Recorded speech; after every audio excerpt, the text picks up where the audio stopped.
Hi everyone. Okay, I'm gonna try to make this quick. It's not gonna be quick though, because I found some serious stupid. It's actually, I found it like, I don't know, a couple of weeks ago probably, but I finally have the time to sit down and make a video, and well, it's gonna be a quick one in the sense that it's not gonna be a scripted one, but it's probably gonna take a while to make it anyway. Well, you can check how long it is, so but I found this thing on a blog called humansarefree.com, or a blog site anyway, and I haven't checked out the site, but I just found I was linked to this. I can't remember. It's probably Cal, but it's called 9 Scientific Facts That Prove the Theory of Evolution is False.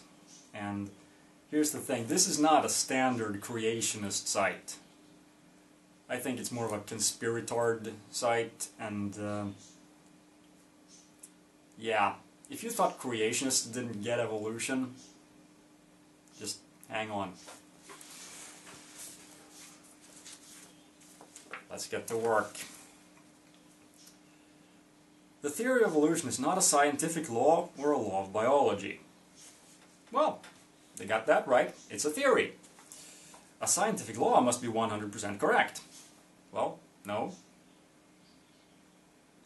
A scientific law is simply a general statement, which is true given the circumstances specified. Failure to meet only one challenge proves that the law is wrong. No, it proves that the law is wrong under the circumstances at hand. You need to know what a law is in order to say something like that. This article will prove that the theory of evolution fails many challenges. I don't know of one. Not simply one. Well, I don't know of one. I don't know of any. The theory of evolution will never become a law of science because it's wrought with errors. No, it won't become a law of science because it's a theory. Why would it be degraded into a general statement that is only true under specific circumstances? It is an entire framework, an explanatory model. It's a theory. Theories are greater than laws. This is why it's still called a theory instead of a law. You're an idiot. It's 12 pages, by the way. I'm on the, what, 4th or 5th sentence? And yes, we're gonna go through it all. The process of natural selection is not an evolutionary process. No.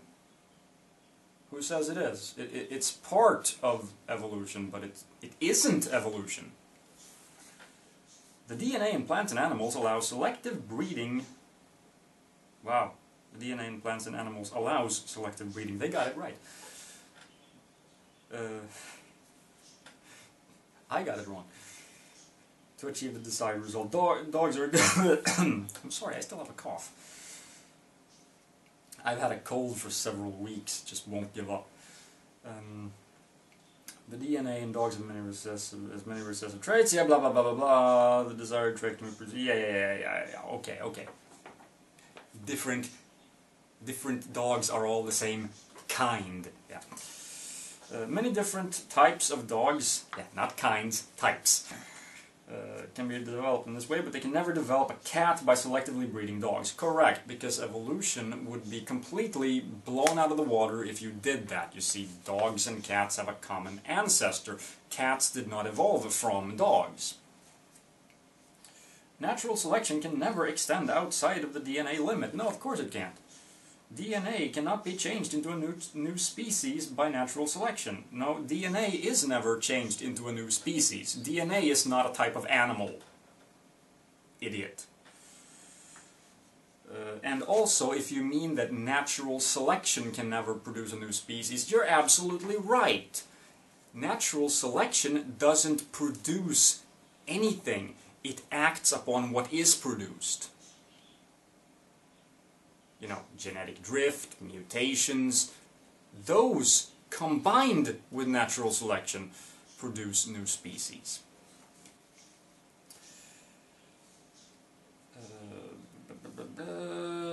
New variations of the species are possible, but a new species has never been developed by science. No, actually, I'm pretty sure it has. I don't know what you mean by produced by science, but we have several examples of speciation occurring. I know I know it's been observed in labs under laboratory conditions. I don't know if you can say they've been produced by science. I'm not familiar enough with the experiments involved. So really, who cares? It's been observed. That's what matters. In fact, most modern laboratories are unable to produce a left-hand protein as found in humans and animals. I'm fairly certain that's false. Kitsch, can you fill people in on this? No, I'm not going to do the idiot clip. But you like this whole homochirality shit, don't you?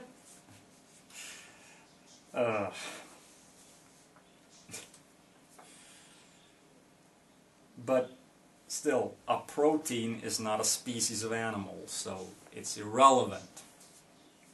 And no one is suggesting that new species are produced from scratch. You take one type of animal and breed it until it can no longer breed with until the result can no longer breed with the original population. That's when speciation has occurred. It has nothing to do with producing new proteins in you know, petri dishes or test tubes or whatever.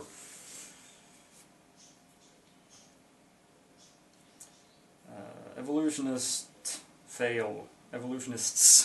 Now they got it wrong. Although I don't know what an evolutionist is, by the way. Do you mean people who accept evolution, or do you mean people who work with the theory of evolution? You need to define that term. Fail to admit that no species has ever been proven to have evolved in any way, except for all the ones that exist. Well, all the ones that we have observed evolved. Evolution is simply a pie-in-the-sky conjecture without scientific proof. There is no such thing as scientific proof. It's called scientific evidence. And there's shitloads of it. If natural selection...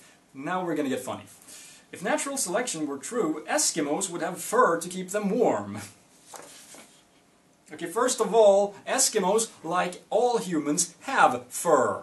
Humans just have very little fur. Okay? Humans have follicles all over their bodies. Well, except there are certain areas that don't. But, you know, like our eyeballs, for example. Our fingernails don't grow hair. But, yeah. They're just as hairless as anyone else. Well, humans are not hairless. If natural selection were true, humans in the tropics would have silver reflective skin to help keep them cool, but they don't. They have black skin, just the opposite of what the theory of natural selection would predict.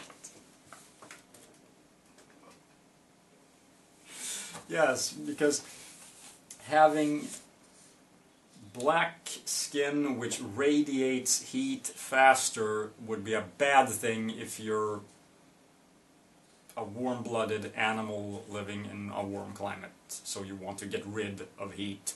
Yeah, that would be a bad thing, right? Wait.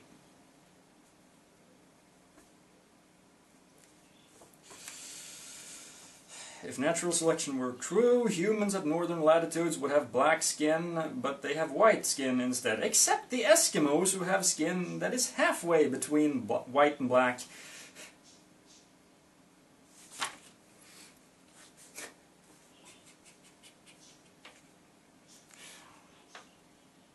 Are you gonna tell me Jews are from space soon?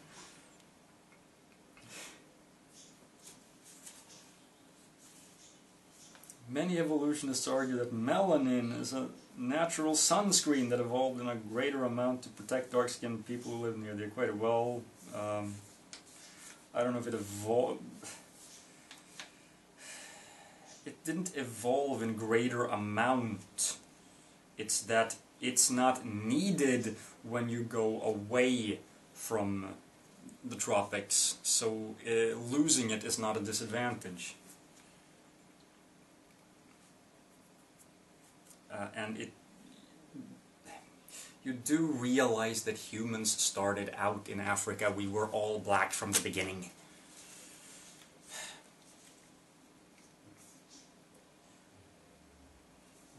Many evolutionists argue that melanin, yeah, we covered that. Black skin absorbs the heat from the sun's rays more than white skin. Yes, and it radiates heat faster. And what's relevant is that our internal our bodies keep an internal temperature, and you know the processes that go on inside us produce heat. We need to get rid of heat when it's warm outside. It becomes more important to get rid of heat than to avoid absorbing heat. So actually, black skin is an advantage in the tropics.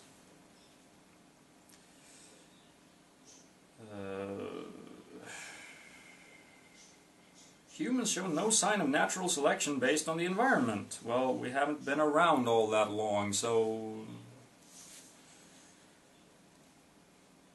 the theory of natural selection is wrong because it cannot create something in the DNA that wasn't there in the beginning. Well, correct, but that doesn't mean that the theory is wrong, because it's not. No one says that natural selection can produce something that wasn't there in the beginning. It's not natural selection that produces new stuff. Natural selection acts on what is produced. Moron. Wow, that was page 1. And we haven't started with the 9 facts that prove evolution is impossible yet.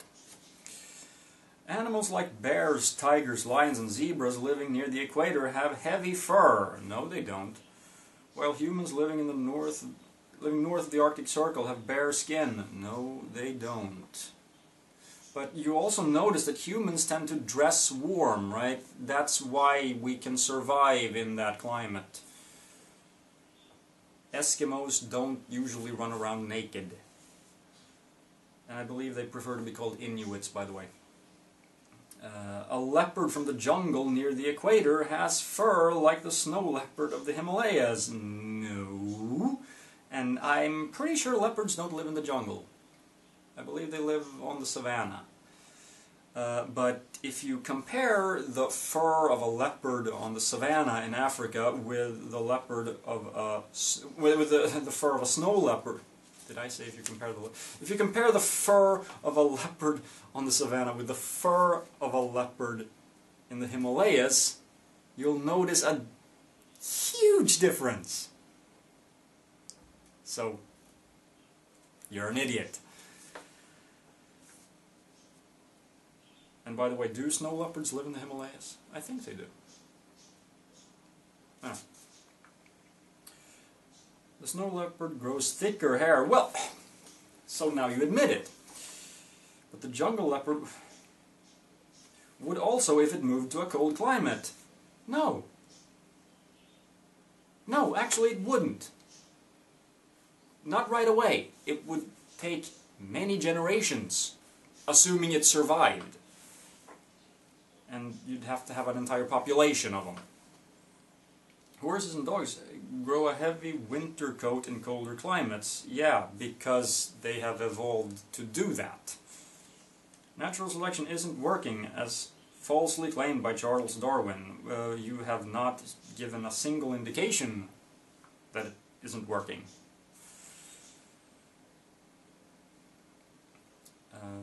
The cheetah in Africa is an example of an animal in the cat family. Cat isn't a family, is it? With a very limited variety in the DNA. Each cheetah looks like an identical twin. No. The cheetah DNA is also identical. Oh. The cheetah DNA is so identical that the skin from one cheetah can be grafted onto another cheetah without rejection by the body. Well, so that's not identical. It's it's compatible. You know, you can take blood from one human and put it into another human, and it doesn't kill them as long as it's the same blood type and same thing. But yes, the cheetahs in Africa were almost eradicated. There was a population bottleneck. There's a lot of inbreeding there, you know. So yeah, they are very similar, and that's a bad thing. But no, they are not identical twins, and I don't see how this is even relevant. Here we go. Evolution is scientifically impossible. Evolution is a theory developed 140 years ago by Charles Darwin. Well, actually it's been around longer than that. He's the one who explained how it works.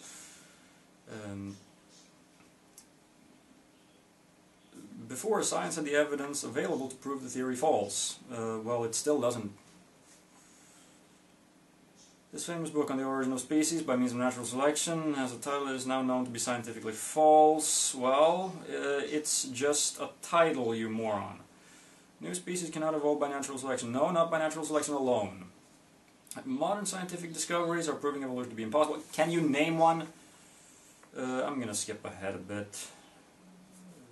Life did not start with a bolt of lightning striking a pond of water, as claimed by mainstream scientists. That is not how mainstream scientists claim it started. Mainstream scientists say, we don't know how life started, but this is not part of the theory of evolution. It's abiogenesis.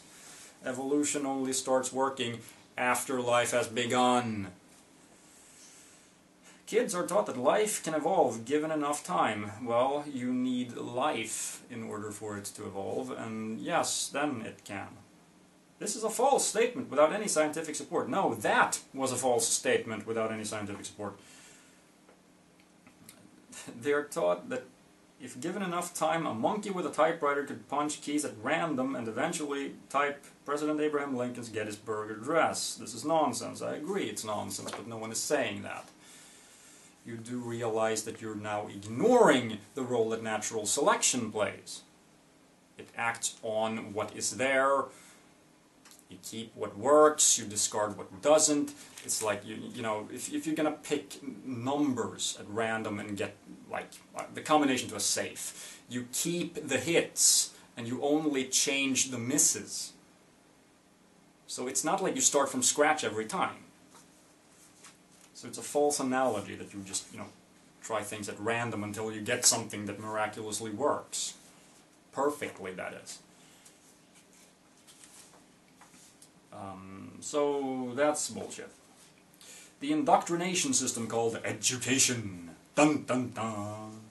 The education system teaches children not to think. Actually, it teaches children to think. Any student who uses logic and solid scientific evidence to question the theory of evolution is ridiculed and insulted into submission. No, he's simply told that he's wrong, because he is. The students who submit become non-thinking robots. Actually, if they're non-thinking robots, they're going to be creationists, because they will reject reality. Well, not necessarily creationists, but they will accept shit like this, you know, shit that has no basis in anything. Science education works by actually challenging people to think and come to conclusions, and then you analyze how they came to that conclusion and so on. And maybe you should also consider that you need to look at higher education. It's kind of hard to test everything yourself in high school, for example, and certainly in elementary school, but if you look at college education, there's a reason why students there become so convinced by this stuff.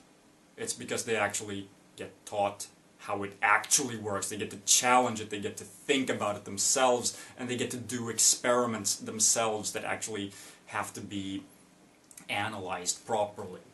They need sources for all their claims and so on. And it's completely different to just sitting there in Sunday school getting fed bullshit. And you're saying that it's people who accept evolution because of the overwhelming evidence that aren't thinking? They are the ones who are thinking.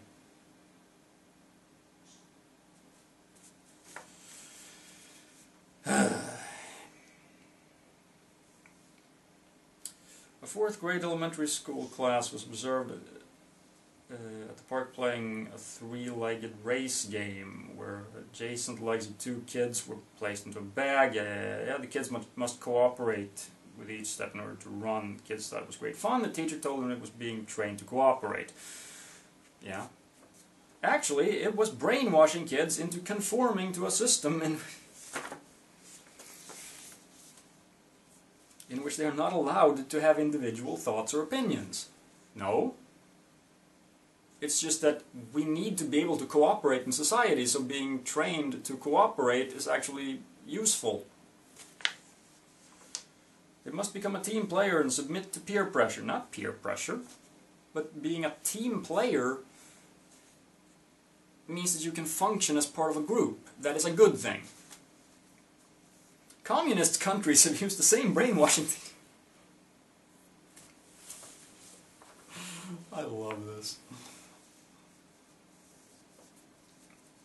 Whatever the children think is right for them is okay. That is, of course, until they question evolution. What? No. Then they're told that they are wrong. Yes.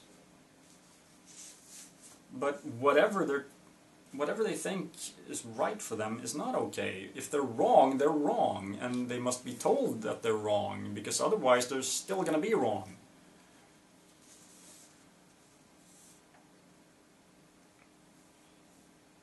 This brainwashing results in children who are unable to think logically, scientifically, and accurately. No, teaching them to think does not brainwash them into not thinking. Scientific fact number 1. Oh, we're finally going to get started. Birds prove natural selection is naturally wrong. The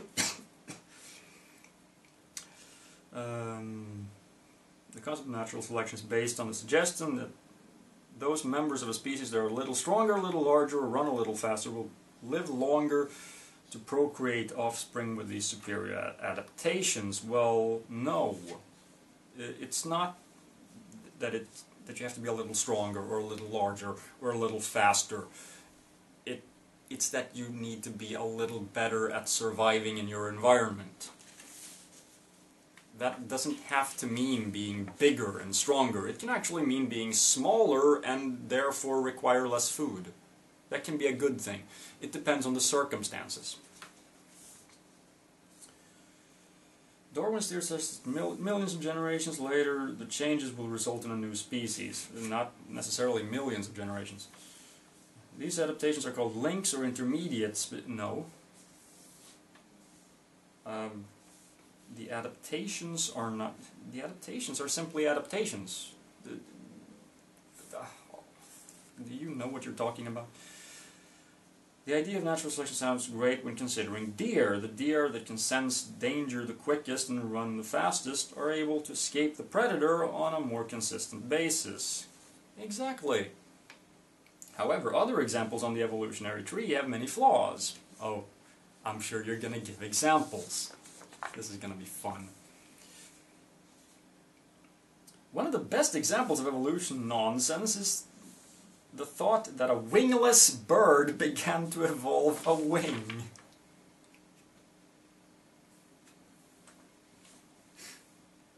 Why this would occur is not answered by evolutionists.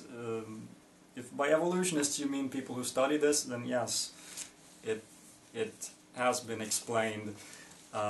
It's that they started growing feathers on their arms. You know, the ancestors of birds were theropod dinosaurs, velociraptors, for example, and they would grow feathers. Yeah, velociraptors probably did have feathers.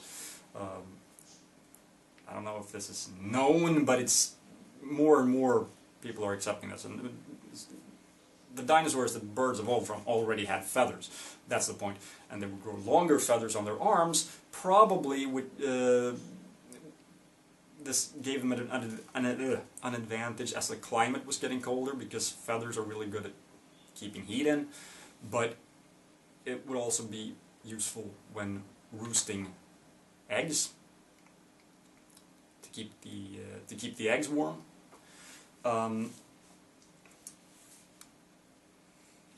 And yeah, then it also turned out to give the advantage that they could jump further by extending their arms. Does this sound familiar? Because it's not like it's new, it's not like I'm sitting here making shit up. This is something that is, I mean, Google it.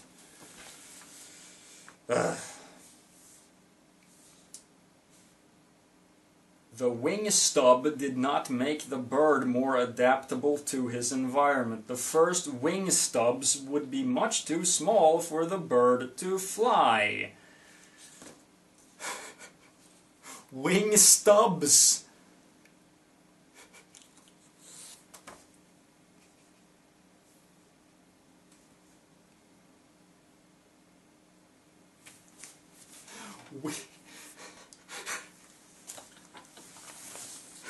Wing stubs!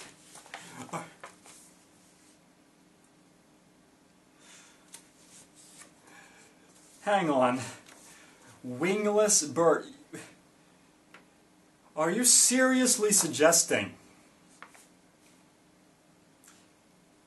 that they were just walking around with two limbs and that's it, and then they just started growing these little things, and gradually they... Theropods had arms! Wow. And they weren't used for flying.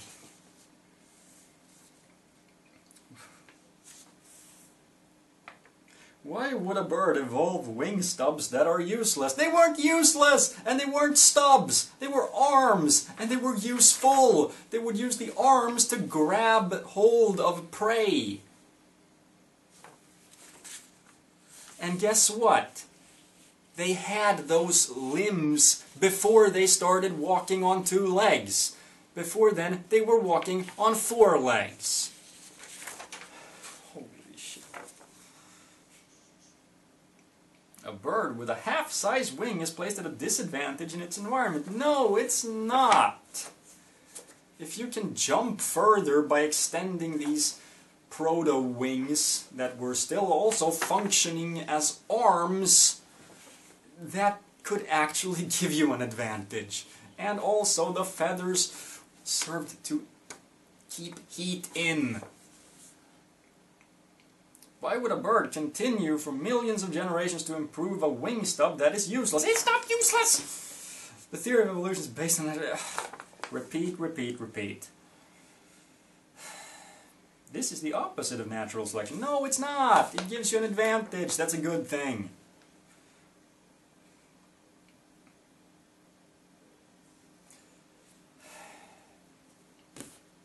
According to natural selection, the members of the bird species with the smallest useless wing would be the most adaptable and the most likely to survive. Yeah, because if your arms are so small that they are completely useless, you can't grab hold of prey.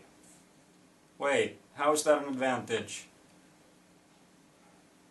According to the theory of natural selection, birds could never be able to evolve to fly. No, actually, you're wrong.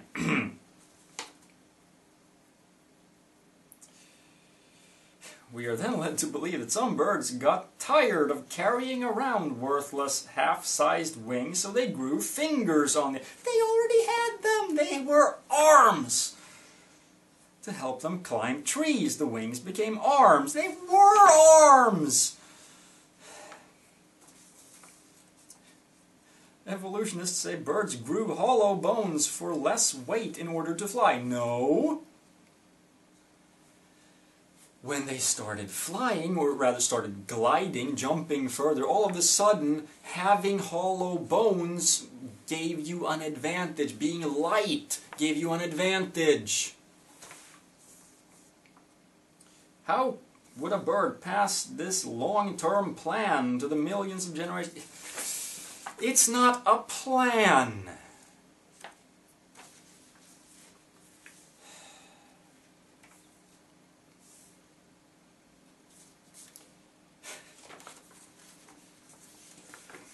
Birds aren't the only species that proves the theory of natural selection to be wrong. The problem can be found in all species in one way or another. Take fish, for example. Fish is not a species. We're told by the evolutionists that a fish wiggled out of the sea onto dry land and became a land creature. No. So let's examine this idea. Okay, a fish wiggles out of the sea and onto land and can't breathe air. This could happen. Fish do stupid things at times. Yeah, that was supposed to be funny, but you're absolutely right. But how is it a stupid thing to come onto land, notice, hey, there's food here, let's see if we can eat this, or rip some off and you know, rip some plant off, you know, and then wiggle back into the sea and eat it there. I don't know, maybe this food was really good for them, maybe it tasted good. I don't know, but the point is, they didn't wiggle onto land and flap around there without being able to breathe for millions of generations. They would have died if they did that. There wouldn't have been millions of generations. But the point is, gradually, they evolved the ability to breathe air and water. The first land animals were amphibians.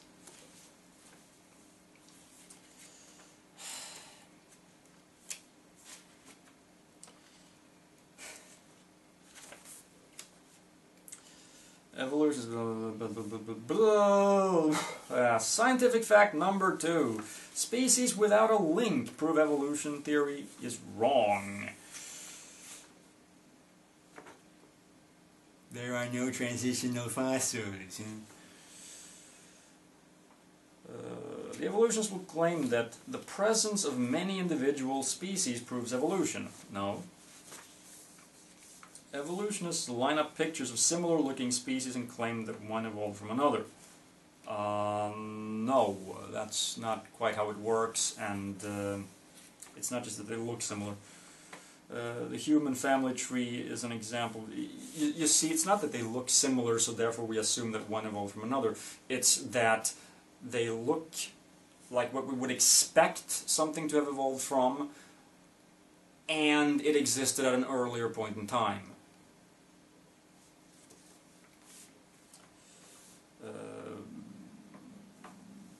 Evolutionists line up the most promising choices to present a gradual progression from monkey to modern man. They simply fill in the big gaps with make-believe creatures.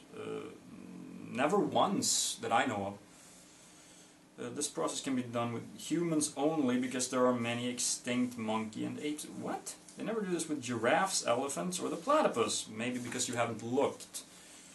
The pictures are simply a grouping of individual species that does not prove evolution. You're absolutely correct. A picture does not prove anything.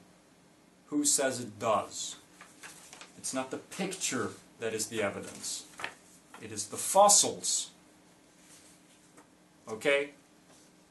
You get it? No, of course not.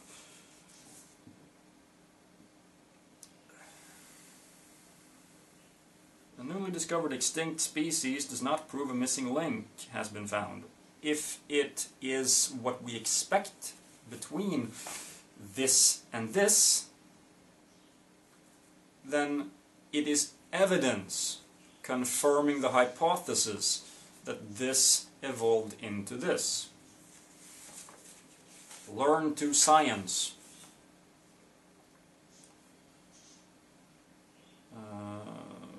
Charles Darwin admitted that the fossils of the transitional links between species would have to be found in order to prove his theory of evolution. Well, yeah. These transitional links have never been found. They hadn't been found in Darwin's times. We have thousands upon thousands of them today. You just don't care. We only find individual species. Yes, because every transitional fossil is an individual species. What the hell would you expect? A crocoduck?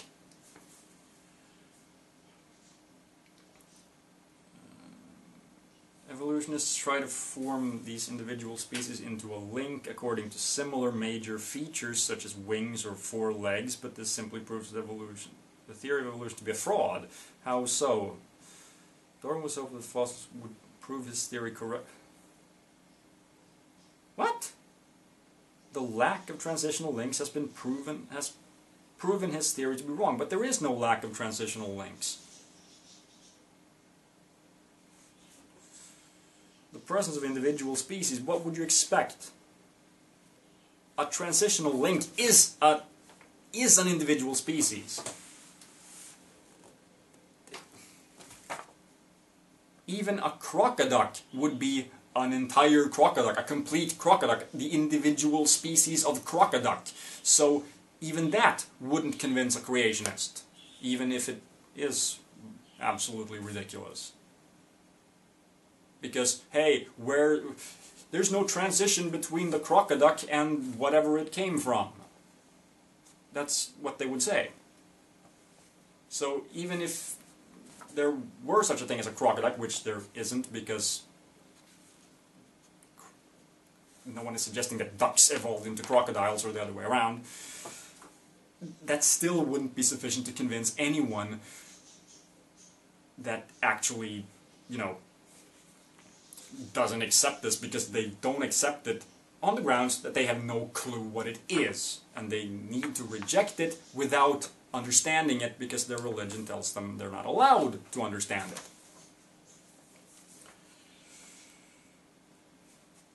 The cheetah above proves evolution does not exist. All species are locked solidly with their DNA code. No.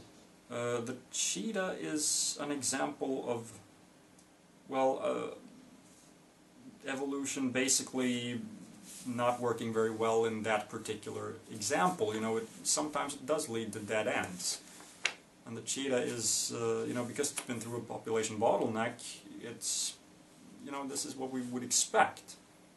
If you have a very small population, you would expect all members of that population to interbreed, and they would end up with we would end up with a population that has very similar DNA, lots of birth defects in it as well. So it's exactly as expected by evolution. And no, nothing is solidly locked within their DNA code, because the DNA code changes over time. Moron. Evolutionists are going ape over ape girl. Is this going to be about Lucy? Ah, yes. Lucy was a monkey, not an early humanoid. No, Lucy was not a monkey. Lucy did not have a tail. Maybe you should actually learn what a monkey is before you call something a monkey. The number of bones of the ape girl skeleton are unique because Lucy only had a few head fragments. What?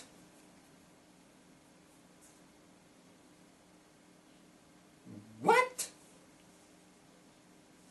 Oh. We found more specimens of Australopithecus afarensis than just Lucy. You do know that, right? Maybe you should look things up before you dismiss this whole thing. Evolution calls the animal a transitional species and a human ancestor, even though it has a head exactly like a modern-day ape. No, it doesn't. The jaw is thrust forward and the forehead pushed backward and slanted. Yeah, so? It also has teeth. So, does that prove it's the same as a modern-day tiger? Moron.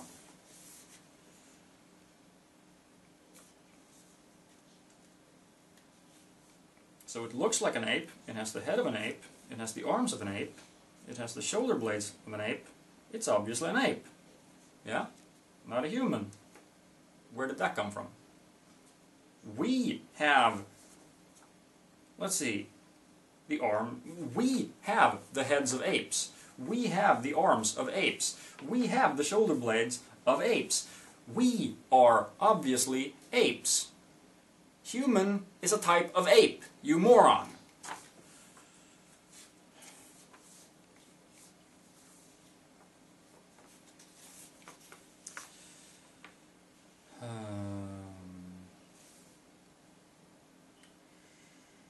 Nebraska Man, that was a hoax, if I'm not mistaken. The scientists had sculpted an entire ape-like skeleton from information they found in one tooth. Yeah, that was a hoax. it wasn't the scientists, it was popular media that made the whole thing up.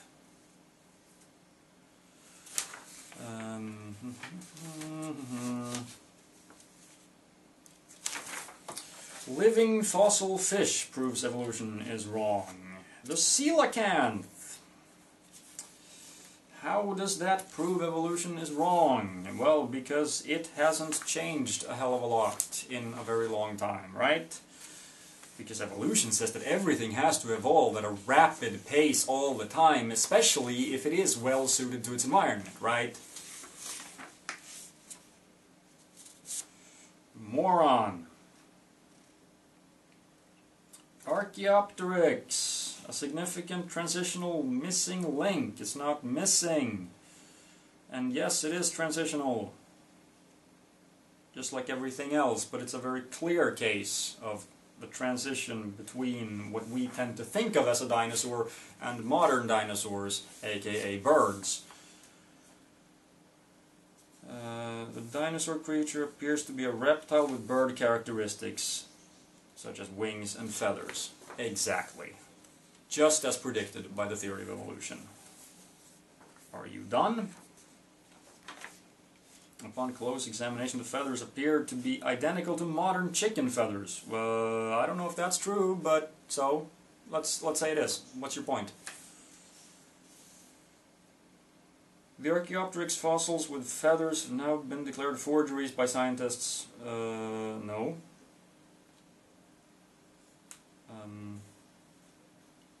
That is simply false. And who are they citing?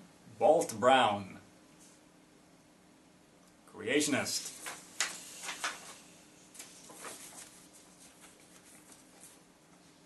What's he a doctor of? Being stupid, probably? I don't know.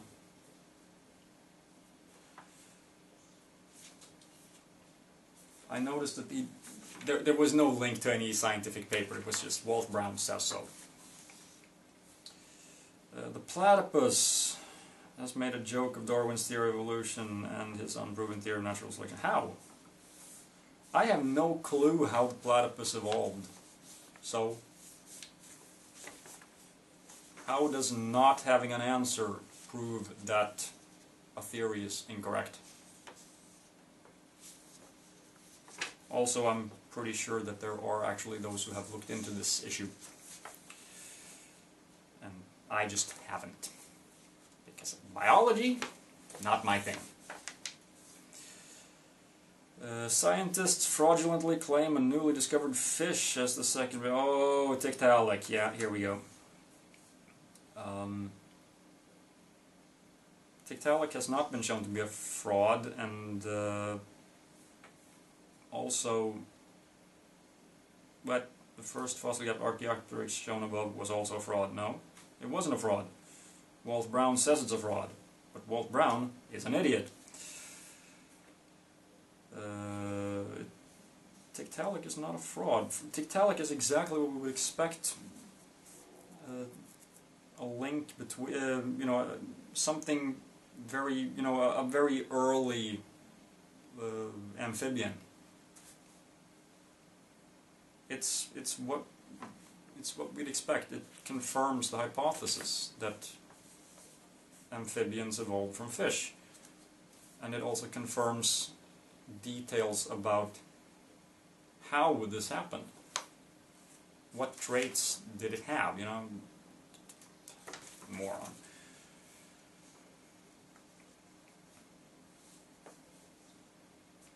The excitement about the Tiktaalik fossil is puzzling. Modern day seals have fins and waddle around on the ground.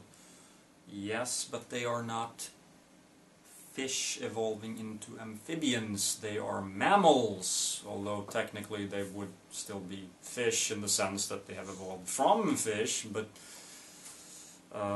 they are... technically all vertebrates are fish. Because once a fish, always a fish, just like once a mammal, always a mammal. We are mammals, and in the same sense, we are fish, because mammals have evolved from, or some type of reptiles that evolved from amphibians that or mammal-like reptiles. I don't know what the hell they call them, but they evolved from amphibians, and the amphibians evolved from fish. So yes, we are still fish in that sense of the word, because we're vertebrates.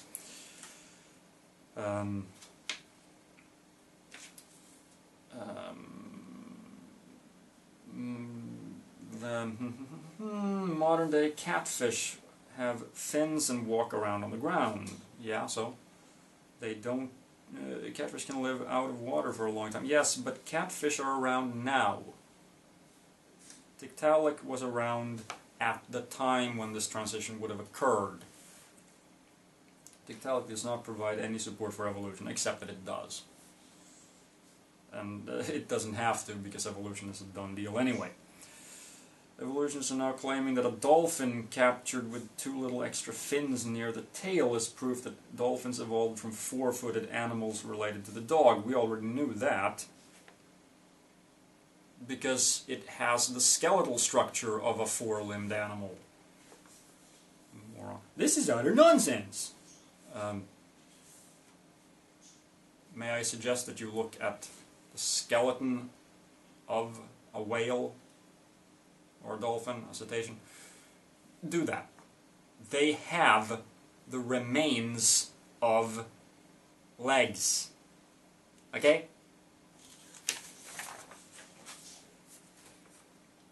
Actually, the fossil record shows that everything is missing, well, except for everything that's found in it. No individual of the species existed. Not what? Did I miss a page? No?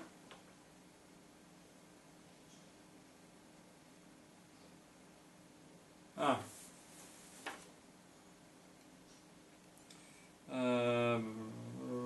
Missing inferior evolutionary branches.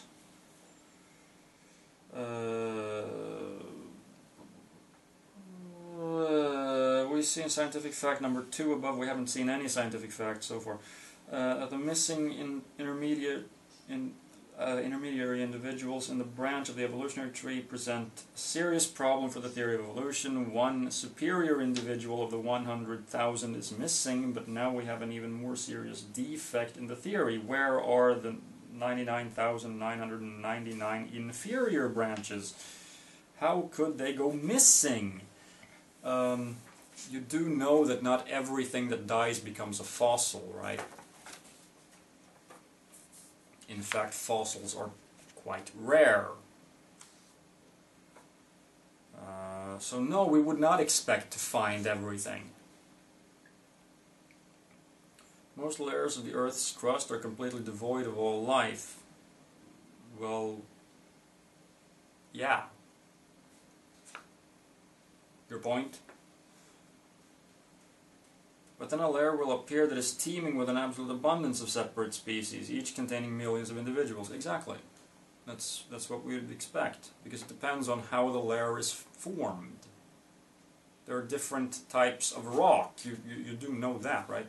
No, probably not, because you're an idiot. This hypothesis of the missing inferior evolutionary branches... Shut up. Scientific fact number 4. Where were scientific facts 1 to 3? You just... Single cell complexity proves evolution is wrong. No, it does not, by any means. The smallest living cell has the complexity of a Boeing 747. No, it doesn't. And also the first cells definitely didn't.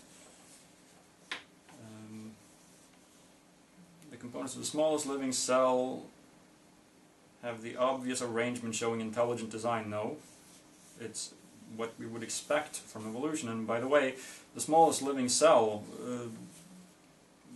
well, the simplest living cells are basically just a molecule, a DNA molecule encased in some sort of bubble or something like that. So the theory of evolution claims that organic life was created from inorganic matter. That is impossible. All organic compounds come from inorganic matter. Do you know what the words mean? That is impossible. No, it isn't. You can create organic compounds from inorganic compounds. You can do this in a high school chemistry lab. Do you know what the words mean? Organic simply means it includes carbon, but it isn't just carbon. Okay? So, if you have, like,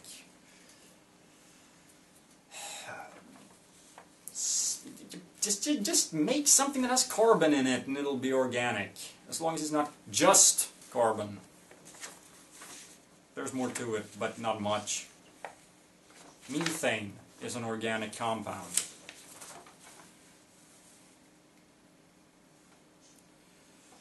The minimal cell contains more than 60,000 proteins of 100 different configurations. Really? Is that the simplest kind of cell that you could possibly make? I don't think so.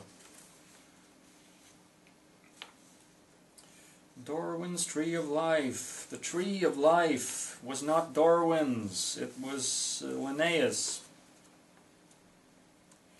He was a creationist. He figured it out. That different life forms were related. He just didn't understand how they were related.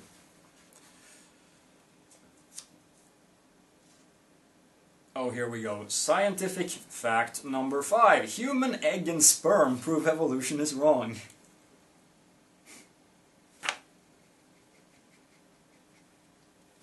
This is going to be fun. The evolutionist ignores the problem surrounding the human female egg and the male sperm in the evolutionary theory. The human female, like other mammals, has XX sex chromosomes, and the male has XY sex chromosomes. I don't know if this is true for all mammals. I don't care. I'll just stipulate to that. The female egg contains the X chromosome. The male sperm contains either an X chromosome or a Y chromosome. And the female eggs all develop within the ovaries while she's a baby fetus within her mother's womb. I don't know if that's true, but I'll stipulate to that. This is gonna. I just know this is gonna end up funny. I actually haven't read this. I didn't get this far. Evolutionists claim environmental factors cause small changes in the offspring in the evolutionary chain. However, the environmental experience of the female cannot change the chromosomes within her eggs and cannot have any effect on her offspring. Your point? Her body cannot go into the eggs contained within her ovaries at her birth to make an intelligent genetic change. No? Of course not. What's your point? Females cannot be part of the evolutionary theory for these reasons. Why not? The male sperm created very differently from the female egg. The sperm are created in the testes of a male on a daily basis. This short time period between the creation of the sperm and conception within the female precludes any possibility that the male can be part of the evolutionary process. How so? A harsh winter or some environmental condition does not affect the testes in any way that could alter the chromosomes in the sperm. Your point being,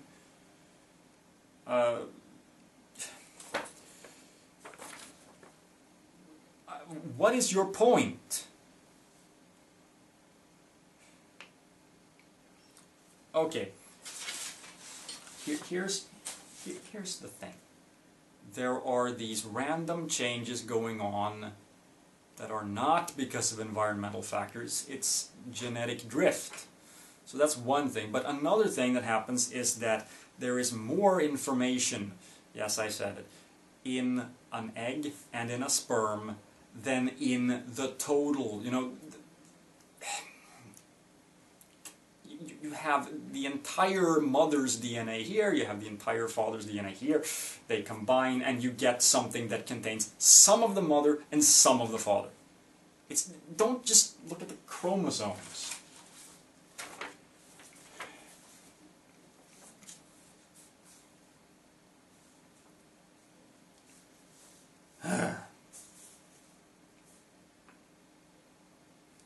funny, that was just plain ridiculous.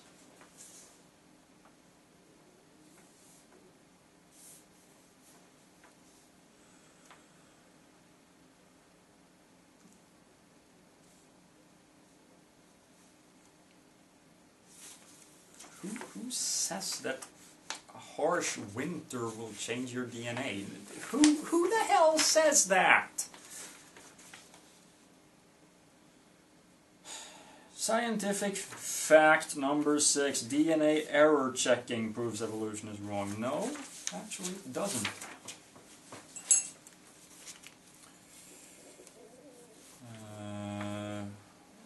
Some mind quotes.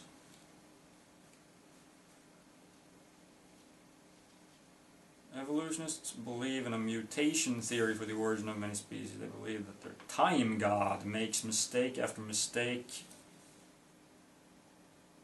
And voila, we have a hummingbird that can fly backwards.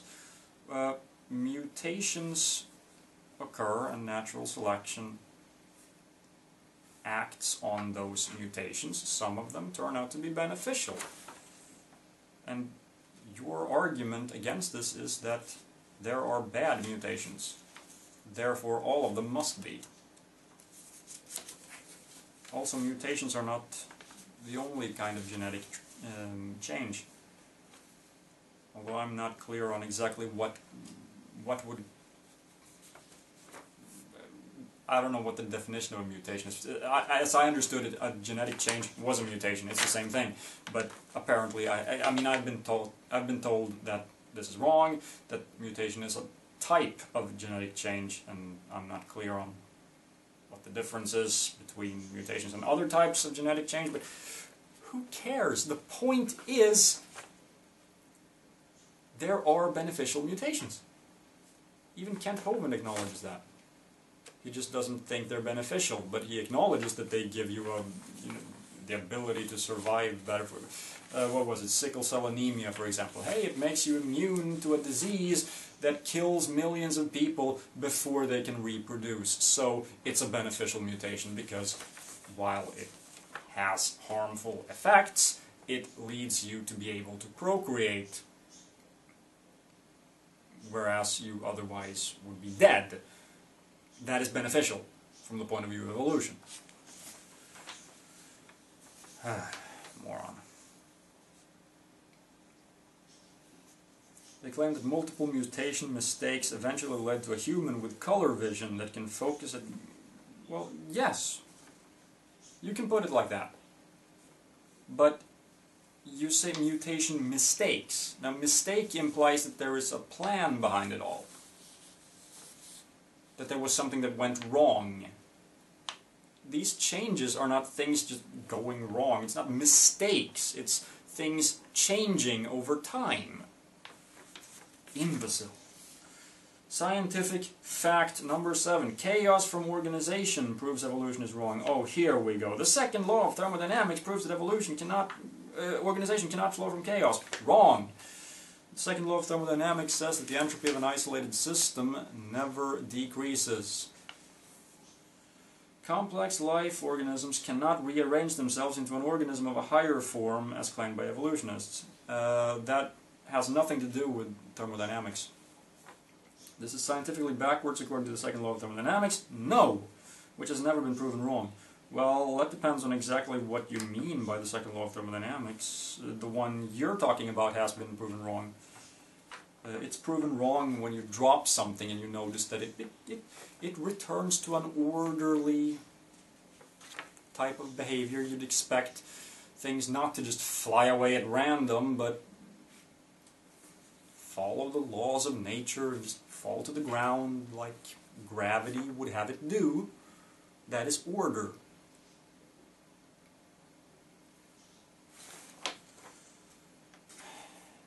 Don't talk about the second law of thermodynamics when you don't even know what it says.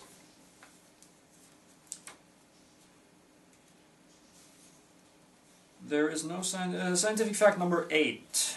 Chromosome count proves evolution is wrong. Oh, here we go. It's the fused chromosome. There is no scientific evidence that a species can change the number of chromosomes within their DNA. Well, actually, yes, there is. The chromosome count within each species is fixed. Well, yes, it wouldn't be the same species if it changed the number of chromosomes, but species change over time. This is the reason a male from one species cannot mate successfully with a female from another. No, that is not it. You can have different species with the same number of chromosomes, and because they're different species, they're still too genetically different to be able to procreate. I'm fairly sure a chimp and a gorilla cannot interbreed, but I think they have the same number of chromosomes, if I'm not mistaken. I seem to remember hearing that.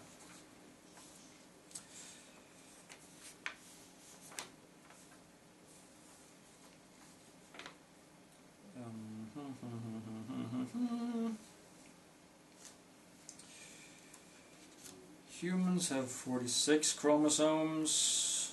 The chromosome count is a steady factor. Yes, within humans, you're right. Because if it were to change, that would mean that we're not, well, it would still be humans, but we wouldn't be the same species of human. This determines what is called the fixity of the species, because the chromosome count doesn't vary within the species. No, you're absolutely correct. It wouldn't be the same species. And people always give birth to people. Correct. Dogs always give birth to dogs. And who says otherwise? The genes cannot produce variety within the species. The genes can produce variety within the species, but cannot result in different species. Well, no. You will never see some animal or plant or whatever, some organism, give birth to something of a different species. You're absolutely correct. But it's like a spectrum, okay? If you go from yellow to red through a continuous spectrum, where does it stop being yellow and start being red? There's no fixed point where one species becomes another. It's this gradual change. This is the same species as this. This is the same species as this. This is the same as this. This is the same as this. But this is not the same as this.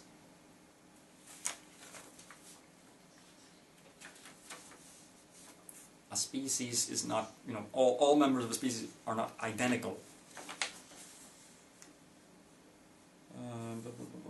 Dogs cannot breed with cats. That fact stops evolution dead in its tracks. Actually, if dogs bred with cats, that would disprove evolution. Sometimes two species are close enough to crossbreed, but the offspring are usually sterile. Right. This is exactly what we would expect from evolution.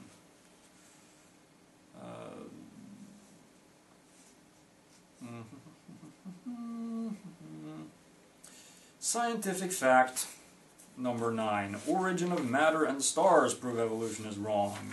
This has nothing to do with evolution. Evolutionists just throw up their hands at the question of the origin of matter. No, but it has nothing to do with evolution. So it's, this is cosmology, not evolution.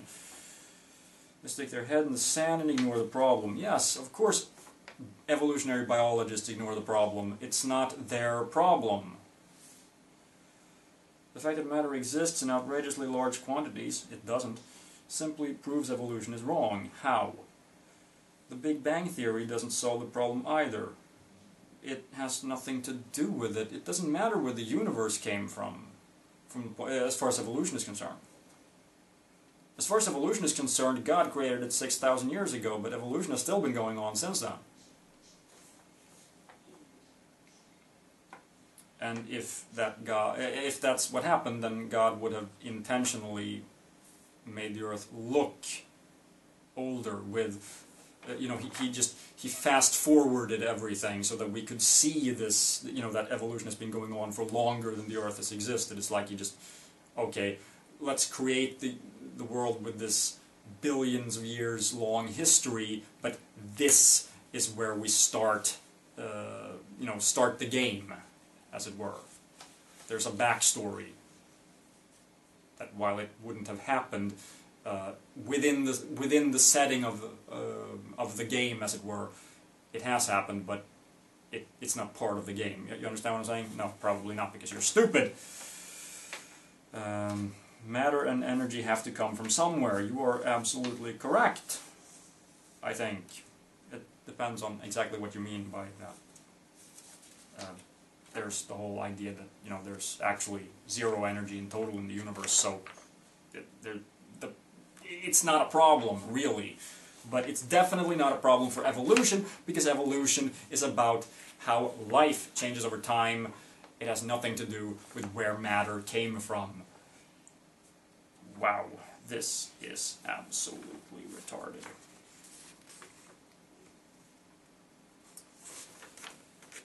But now, there is a disclaimer.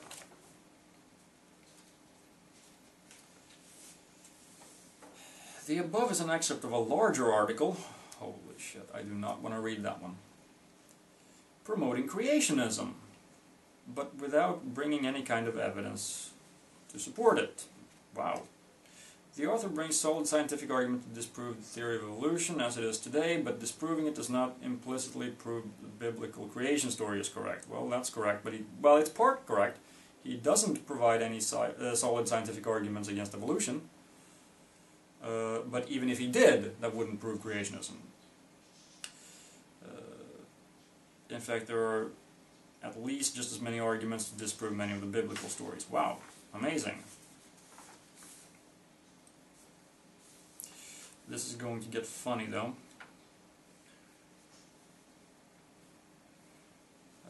Personally, I'm sure that somewhere in the near future the existence of intelligent life out there will be disclosed to the public. Oh, here we go.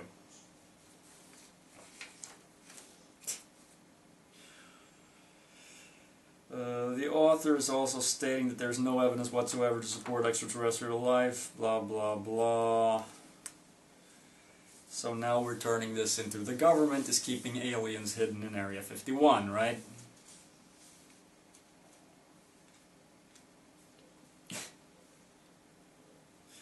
Also, there's plenty of interesting cases of human-alien contact that should have been openly investigated by the mainstream scientific communities, which did not happen. So in other words, you didn't get this from scientific sources, you got this from conspiracy theorists. For example, the case of Giovanna, an Italian woman who was allegedly kidnapped by the so-called Greys multiple times since she was a child. Her claims were supported by the testimonies of her families, medical accounts, pictures, blah blah blah blah blah, and even an aborted human-alien hybrid fetus.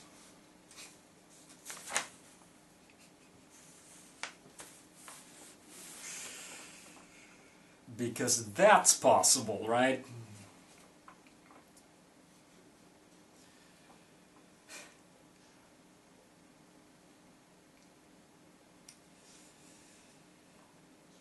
All those who involuntarily became involved in her case, including medical doctors, vowed for the veracity of her claims, yet no official investigation was held. Then how did they how did they vow for the veracity of her claims? I mean, if there was no investigation, then they wouldn't know anything about it.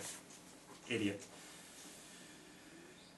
How can we claim to be searching for intelligent life out there, yet at the same time ignore a huge case in here? What does this have to do with any of this?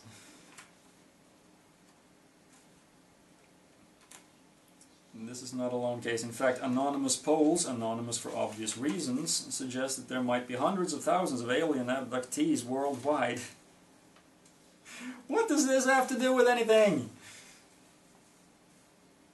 Why isn't there an open official investigation taking place? There is nothing to investigate.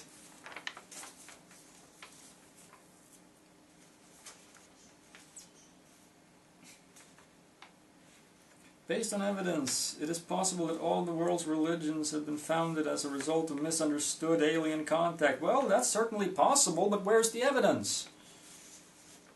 Based on evidence. What evidence? You haven't provided any. You have provided claims. Now, some of the evidence can be easily ignored or dismissed by science. For example, crop circles are considered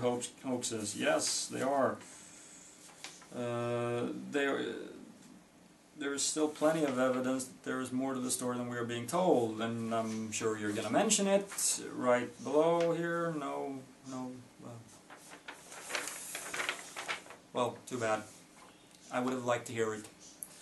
Lastly, the hypothesis that vastly more intelligent life forms are seeding planets with life and gradually improving their creation is a very logical assumption to make, in my opinion. No, it is not. It is an assumption. It is neither logical nor illogical. It is just...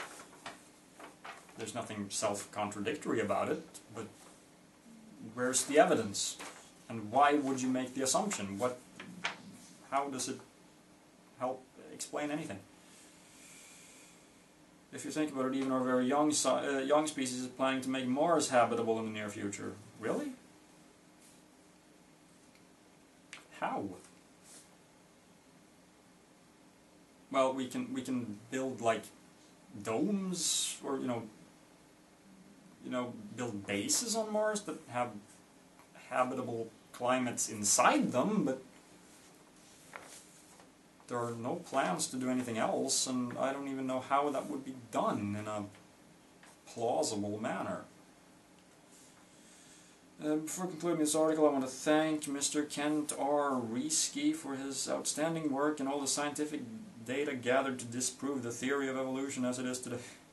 You haven't provided any data to disprove evolution, which was imagined and promoted by the high-ranking Freemasons as a disinformation weapon and control tool.